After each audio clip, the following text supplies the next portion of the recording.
Hello friends, இப்போ OET exam எப்படி apply பண்ணலான்னு பார்க்கலாம்.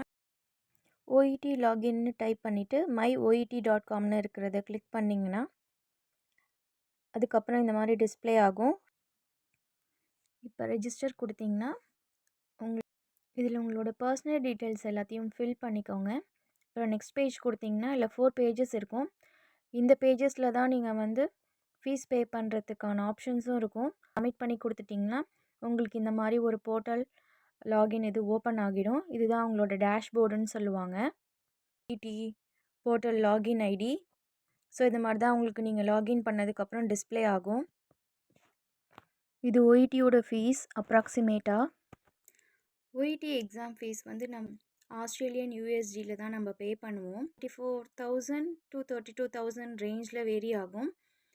ஸோ நீங்கள் அது எப்படி அன்றைக்குள்ள ரேட் எப்படி இருக்குது, ஒரு யூஎஸ்டிக்கும் ஐஎன்ஆரோட ரேட் எப்படி இருக்குதுன்னு சொல்லி பார்த்துட்டு அன்றைக்கி நீங்கள் எக்ஸாம் புக் பண்ணலாம்.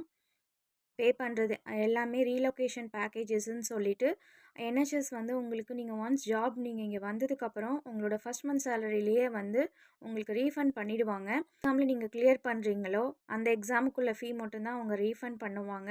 So anyway you are going to get back your amount. OED எந்த மெயில் ஐடி அண்ட் பாஸ்வேர்ட் வச்சு ரெஜிஸ்ட்ரேஷன் பண்ணுறீங்களோ அதை வச்சு மட்டும்தான் திரும்ப உங்களால் லாகின் பண்ணி எக்ஸாம் அப்ளை பண்ண முடியும். ப்ளஸ் ரிசல்ட் அதில் தான் பார்க்க முடியும்.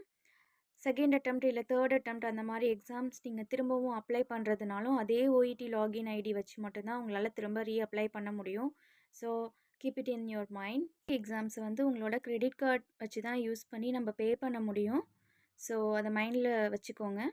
இந்த வீடியோ உங்களுக்கு யூஸ்ஃபுல்லாக இருந்துச்சுன்னா சப்ஸ்கிரைப், லைக், கமெண்ட் பண்ணுங்கள். உங்கள் ஃப்ரெண்ட்ஸ்க்கும் ஷேர் பண்ணுங்கள். தேங்க்ஸ் ஃபார் வாட்சிங் மை வீடியோஸ். பாய்.